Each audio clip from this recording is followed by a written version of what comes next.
This week I'd like to talk about the third step of integrative processing. There are 4 steps altogether.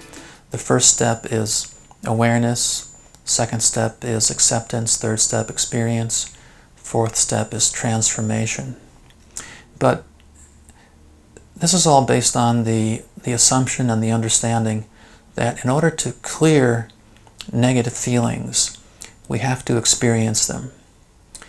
And that experiencing them was not what we did originally when the feeling originally occurred sometime in the past. And because of our not experiencing the feeling, because we pushed away, we closed the door to the experience of it, that feeling became suppressed and built up in our subconscious, accumulating, building up a reservoir of this negative emotional energy, which now gets projected and experienced as if it was coming through people outside of ourselves, events outside of ourselves, as if we weren't responsible for it. But in order to work with the emotions, to make headway in releasing negative feelings, you have to take responsibility for the feelings that are coming up for you. And this is all part of the first step, awareness. Awareness means, first of all, just allowing the feeling to come into conscious awareness, which may not happen all the time either. Many times we're just too busy, our attention is drawn outwards, we don't look within, we just don't become aware of a lot of the more important feelings that are going on within us. So slowing down a little bit, just becoming aware of the feelings, if we're not, is part of the first step. And another important part of the first step is to take responsibility for the feelings, to realize even though we're in the middle of a difficult confrontation, if we're experiencing a lot of difficult feelings, to take responsibility for those feelings and recognize that they're the feelings that have been stored within from some time in the past, and the events that are coming to us and the people that we're drawing into our lives are just there in order to bring up the feeling. That's their purpose. So owning the feeling, taking responsibility for it, recognizing that the person outside of us is not really to blame, is all part of awareness. The second step, acceptance, involves ceasing resistance to the feeling. And if you look within yourself very carefully at a very quiet time, it's likely that you'll find that you have this inner resistance to opening to the feelings. And the resistance can take many forms. It can take the form of blaming other people, or even blaming yourself, guilt. It can take the form of living in the future, of living in the past. It can take the form of being constantly motivated by your feelings into activity, into trying to change circumstances or people around you in order to basically change the feeling or to avoid the feeling. For example, if you're experiencing a lot of loneliness, it seems natural for us to want to seek out people in order to compensate for that loneliness. And on a certain level that works, but if we have a lot of suppressed loneliness, we find that no matter who we're around, no matter what kind of partner we're with, that loneliness doesn't go away. It can't be remedied by going for somebody or something outside of ourselves. It has to be worked with directly. And the techniques that we're discussing can give us the tools to enable us to do that, to work with the negative feelings directly instead of being motivated by them. The addictions are also another form of self-rejection. Whenever we get involved in an addiction, we're blocking the feeling from entering our consciousness. This is all part of acceptance, the second step in the processing technique. So becoming aware of how we block feelings through our addictions, through acting out, through being motivated by the feeling, and then looking within and ceasing that activity to whatever extent is possible on an inner level. You know, if you feel like you want to, if you feel like you have the urge, the impulse to compulsively seek out other people to balance out your loneliness, look at that impulse within yourself. Just try to become conscious of that impulse. Or if you have an impulse to seek out compulsively recognition in order to balance out a sense of insignificance within yourself, look at that compulsive impulse and try to just recognize that you're being drawn into acting compulsively in order to try to compensate for feelings within yourself, negative feelings within yourself. And also recognize that the acting out and even the achieving of the goals that you seek can never really satisfy the longing, the negative feelings that are within. They have to be looked at and cleared directly. But just try to look at whatever way the resistance is manifesting within you at this point, and try to just release yourself from that on a mental level. Just put aside that behavioral acting out, dropping resistance to the feeling in whatever form it takes. And once you do this, this brings you to the point of being able to move into a deep experience of your feeling. And this is what's necessary in order to allow a clearing to occur. Even though we think we experience our feelings normally, we're still not really opening in a really deep way to our feelings. Our feelings come up, we're certainly aware of them to a certain point, but there's still a resistance inside. It's this resistance that enables the feeling to become suppressed again, that prevents it from getting released. So once you stop that resistance, whatever form it takes, you can move into experience of the feeling. Now, when we experience a feeling, the optimum way to do it is in what I call alpha trance. Alpha state is the state that refers to the brain waves slowing down to a point where you're actually entering a different state of consciousness. It's very similar to meditation or to hypnosis. It just means a slowing down and entering an alpha state where you're more relaxed, you're more in touch with your feelings, and you have the facility to open to your feelings in a deeper way than when we normally do in our daily lives, when we're hustling and bustling around.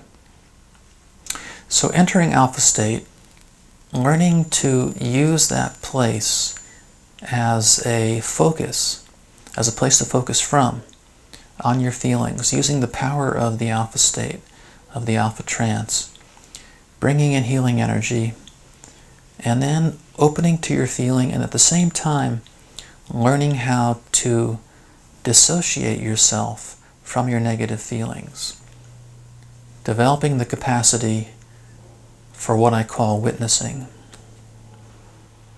Now, witnessing is a traditional term used in the East, and it's the basis of many of the Eastern spiritual practices. And this is the place where the Eastern techniques really come into what we're doing in our therapy. In the previous programs, we've been discussing things more or less with the terminology of the Western psychotherapeutic approach. We've been discussing feelings and suppression and projection. Those are all Western terms. And the need to experience feelings is also a Western concept. But when we use the tools of the East, the tools of the witnessing, the breath work even, the body work, that's when we're enabled, empowered even, to go into a deep experience of the feelings in order to allow the clearing to occur. Now, let me just summarize the techniques of experience by starting with the body. The body is the place where the emotional energy is locked. For us, it's important to understand that the emotions correspond to the body, the physical body, whereas the thoughts, the thinking process that we're always wrapped up in, the concepts that we hold, are corresponding to the mind. These are two different planes of personality or of activity. Now, if we still the mind, if we use meditation techniques, for example, if you're familiar with meditation, if you use a mantra, if you're repeating a Sanskrit word such as Om or Ram, if you just keep repeating that and repeating that while you're sitting quietly, that's a tool, a technique, in order to quiet the thinking of the mind. If you just keep repeating actually any word, the mind becomes eventually quiet. It stops jumping around, and the mind becomes more or less transparent. But what happens then is that the feelings that are right behind the mind then become more apparent. It's important to realize, if you are engaged in any kind of meditation practice, that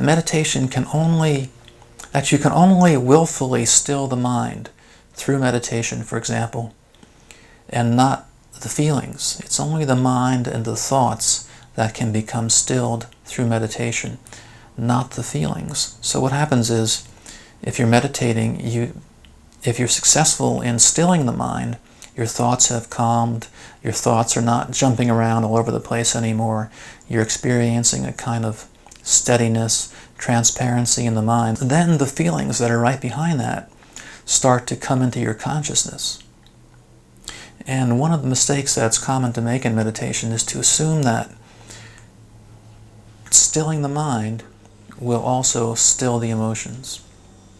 And many people, myself included, when I first started meditating and didn't know any better, I would meditate, and instead of experiencing the peace and the bliss and the love that I was aiming for, I would start experiencing a lot of negative feelings, a lot of anger or fear or resentment. Jealousy would come up. And I didn't understand that what was happening was that those feelings were coming up for a clearing to occur. But I made the assumption that I was having a bad meditation, and I pushed the feelings away again. I tried to move my experience to positive feelings without knowing that I should experience the negative feelings in order to release them, in order to cleanse them. So that's what we do. If you're sitting in meditation, you've stilled the mind, now the feelings are going to come up. This is what meditation is for. And if you just sit quietly, watching the feelings, watching all the negative turmoil, the anger, fear, loneliness, depression, all these feelings have to be worked through by feeling them out. You can't get rid of them through any act of the will or any act of healing that I know of. The emotions have to be worked through individually. Nobody else can do it for you or take those feelings away. This is what psychotherapy has been talking about since the beginning. You have to work through your feelings. And the different approaches to do this have varied through the years with psychotherapy. And what we're learning is a new approach. But it's always been working through the feelings, experiencing the feelings in order to release the feeling energy. Loosening up the blocks, getting to the feelings. So as you sit in meditation, the feelings will come up, and what you've done in the previous step is loosen up some of the blocks. The blocks are the same thing as the resistances that I was talking about. The way we resist our feeling, that's how we create the blocks. So the feelings are starting to come up as you're sitting quietly. You don't have to think of it as meditation. You can just think of it as sitting quietly. Sitting quietly and doing nothing. That's really what meditation is. Just really doing nothing, not even trying to meditate. But sitting quietly, and then we use some very powerful tools of the East. We invoke the witnessing capacity in ourselves. And witnessing is a particular kind of meditation, which means cultivating a sense of detaching yourself from your surroundings, seeing yourself as not the same thing as your surroundings. And then you can go one step further with this and see yourself as not the same thing as your physical body. You have a physical body, but you're not the same thing as your physical body. Then you can detach yourself from your emotions. You have emotions, but you're not the same thing as your emotions. And then also with your thoughts, you have thoughts, but you are not your thoughts, you're something else. So our work is done on the emotional level, so we take it to the point of entering this sense of detachment, of non-identification with the emotions. And what we do is assume that the emotions are part of our lower self, which includes the body and also the mind.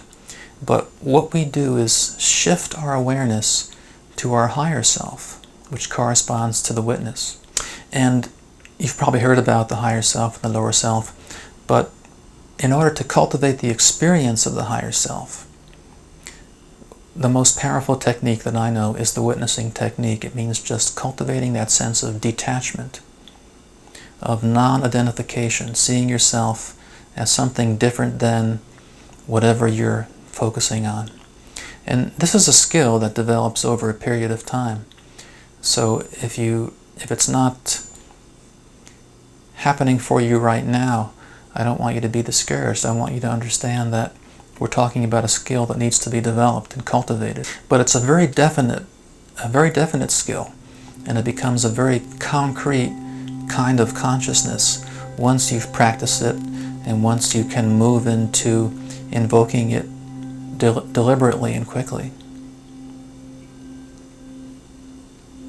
Now, another aspect of the body that we use to bring up and integrate feelings in the experience state is breath work. And the breath has this characteristic of bringing in energy, and that energy has the characteristic of going to where it's needed in your body. In the East, we call the energy prana. And bringing in more prana through regular kind of breathing, yogic breathing, brings in this energy, gives you the strength and gives you the ability to detach from your feelings. See, what we're doing is breaking enmeshment that we experience with our feelings, just like we become enmeshed with people who are close to us, family members, parental figures. We become enmeshed and we lose our sense of identity with people outside of ourselves, which are actually only projections for the emotions within that are also enmeshed. Enmeshment means that we're so close to the feeling, we're so wrapped up in it, that we don't really see it clearly. So just the holding the idea of witnessing in your mind, doing breath work, and then another important aspect of facilitating, if you're working on your own feelings, a very important aspect is working with the body in some way, some kind of body work, in order to break up the blocks that exist in the psychic and physical body. Working with the physical body can do very much to affect the emotional body. That's been shown very substantially by psychotherapists in practice, and I've seen that time and time again in my own practice. So I always encourage the people I work with to develop some kind of body approach. My favorite approach is yoga. I feel that yoga really releases the tensions and the deeply held feelings that are held in the body. Working with the body in some sense, and working with the body has also the characteristic of bringing us into the moment, because the body is always in the moment and feelings are always in the moment. So as we come into the moment, we come more in touch with our feelings, we come more out of the mind, and the mind is always locked in time. The mind is always looking forward or past or comparing or judging. All this activity of the mind creates time.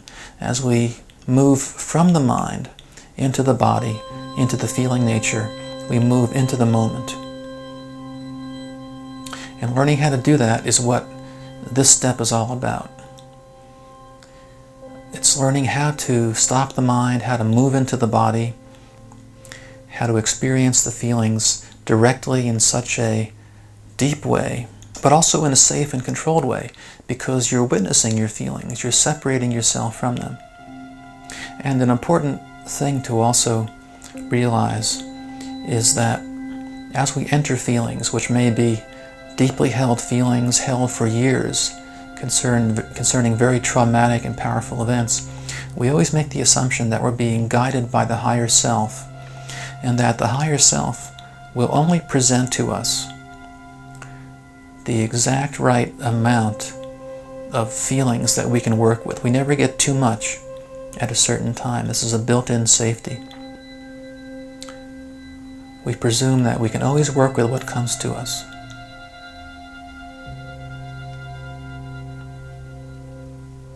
So I'd like you just to enter a state of meditation right now for the few moments that we have left, and maybe you'll want to continue doing that after the program ends. I'd like you to close your eyes if you want to, and just start with a few breaths. Try to use the deep breaths, use the yoga breath if you're familiar with it, which means expanding the lower part of the abdomen first, and then the mid-chest, and then the upper chest, and then contracting in the opposite way. Start with the breath.